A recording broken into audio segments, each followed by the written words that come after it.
Thank you for subscribing to our channel. Today is Monday, November 9, 2020. BBC report. Militant Islamists behead more than 50 in Mozambique. The militants turned a football pitch in a village into an execution ground, where they decapitated and chopped bodies, other reports said. Several people were also beheaded in another village, state media reported. The beheadings are the latest in a series of gruesome attacks that the militants have carried out in gas-rich Cabo Delgado province since 2017. Up to 2,000 people have been killed and about 430,000 have been left homeless in the conflict in the mainly Muslim province.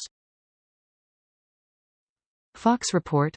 Hundreds, in Portland, Atlanta taking to streets for illegal in drag racing. Police departments in some parts of the country are cracking down on street racing, otherwise known as laying drag, in the wake of a spurt of such crimes in recent days. At least 400 drivers took to the streets of Portland, to partake in speed racing events, on Sunday night in the area of Northeast Airport Way and Northeast 122nd Avenue. Officials from Portland Police Bureau said Monday morning that street racing on Sunday nights is nothing new, but lately, participants and spectators have been more aggressive. Deutsche Welle report. Angela Merkel laments disgrace of Kristallnacht. Chancellor Angela Merkel on Monday spoke of Germany's shame over the events of Kristallnacht, the night when a pogrom was unleashed on the country's Jewish population and when rioters in Germany, Austria and the Sudetenland destroyed more than 250 synagogues. Most commonly referred to in English either as Kristallnacht or as the Night of the Broken Glass, it represented a new and violent dimension to the Nazis' systematic attempts to persecute Jews, and is seen by many as a prelude for the Holocaust. Fox report. British Prime Minister to push through Brexit bill despite Biden's Ireland warning. British Prime Minister Boris Johnson plans to press ahead with a Brexit deal that President-elect Joe Biden has previously criticised, according to reports. The UK Parliament has already passed the Internal Markets Bill through the House of Commons, but the bill has been mired with controversy at every step of its development and progress. Many prominent Conservative ministers abstained during the vote and have already ruled out voting for the final version of the bill should Johnson's government not add certain amendments, The Guardian reported. Chief concerns revolve around perceived measures that would allow the Prime Minister to bypass the EU-agreed Brexit deal and issues regarding the border between Northern Ireland and the Republic of Ireland. Al Jazeera report. Lovin' it. McDonald's beats profit estimates, debuts McPlant line.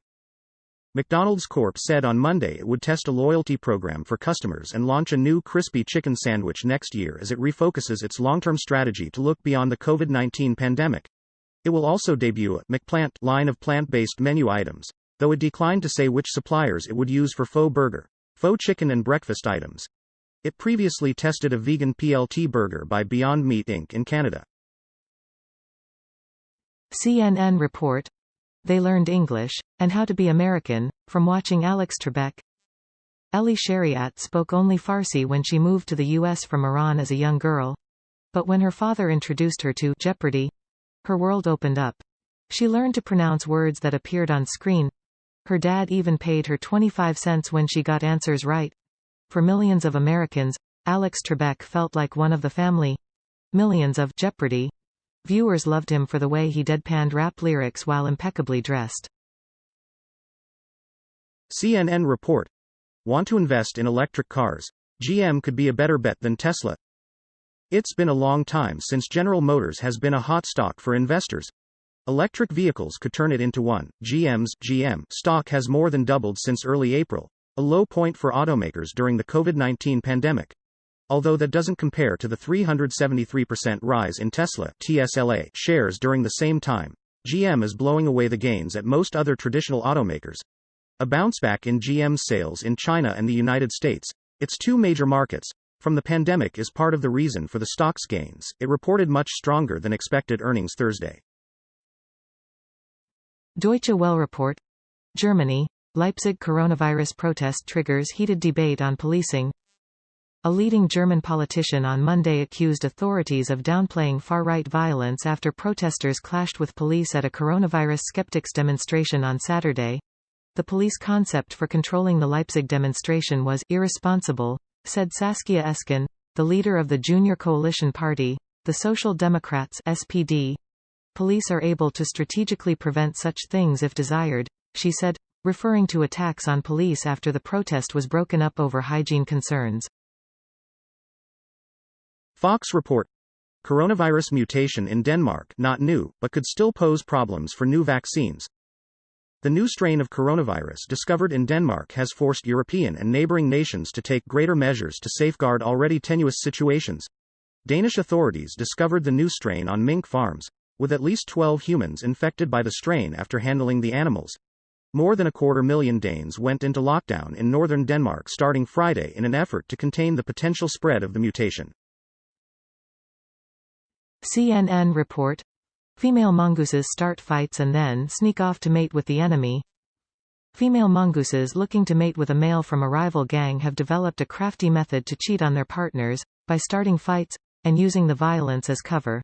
Banded mongooses, so called because of the dark bands on their back, are small, cat-like creatures found in small groups in some parts of Africa. The territorial animals rarely leave the groups they are born into, and for this reason, group members are often closely genetically related. The female mongooses enter their fertile and mating period, known as estrus, within 7 to 10 days of one another, while males stand guard, shadowing the female and fending off rival mates. CNN report. Azerbaijan claims capture of key city in Nagorno-Karabakh. Azerbaijan claims it has captured the strategic city of Shusha in the disputed enclave of Nagorno-Karabakh, which sits in Azerbaijani territory but is populated and controlled by ethnic Armenians, in the most significant moment of the conflict that erupted in September over the mountainous and heavily militarized area. Azerbaijani President Ilham Aliyev declared Sunday that his forces had taken Shusha, a city sometimes described as the Jerusalem of Nagorno-Karabakh for its religious significance. BBC report. Donald Trump fires Defense Secretary Mark Esper. Christopher Miller, the current head of the National Counterterrorism Center, will take on the role immediately. It follows a public falling out between Mr. Trump and Mr. Esper in recent weeks. Mr. Trump has so far not conceded the U.S. election to President-elect Joe Biden, and has vowed to challenge the projected result in court. In the weeks before Mr. Biden takes office on the 20th of January, Mr. Trump is still empowered to make decisions.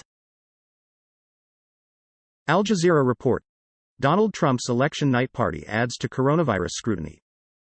It was supposed to be a scene of celebration.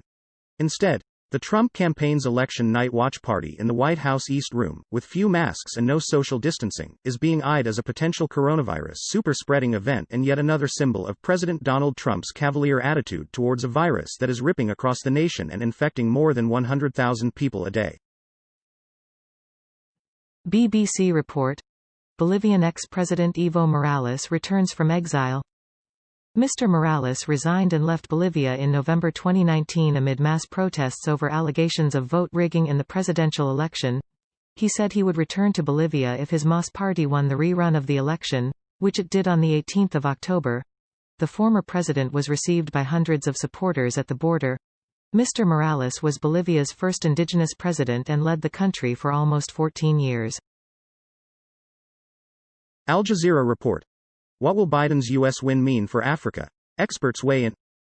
Leaders across Africa have congratulated Joe Biden for his election win, with many expressing hope that his presidency will boost ties between countries on the continent and the United States. Donald Trump never visited a country in sub-Saharan Africa after assuming office in January 2017, and many observers agree that the president effectively ignored the continent, at best, and insulted it, at worst. Deutsche Welle report. Global markets get coronavirus vaccine boost. Stock markets across the globe reacted positively to Monday's announcement that Phase 3 trials of a coronavirus vaccine had proven to be 90% effective, far exceeding most expectations. German company BioNTech and its U.S. partner Pfizer announced the initial results of the trials they conducted, prompting share prices to rocket, not least in the two pharmaceutical firms themselves. Pfizer's share price increased by 6% while BioNTech's U.S. stocks shot up 18%. Fox report. Sex assault charge against police shooting victim Jacob Blake dropped in plea deal. Prosecutors in Wisconsin have dropped sexual assault charges against Jacob Blake, the black man who was left paralyzed in a police shooting that sparked protests across the nation over the summer. Kenosha police were trying to arrest Blake in connection with the sex assault case on August 23, when a cop shot him 7 times in the back as he tried to duck into his SUV. Blake had been accused of breaking into a woman's home and sexually assaulting her in May. Thank you for watching 5 p.m. recap. To be notified, you can subscribe our channel and activate the bell.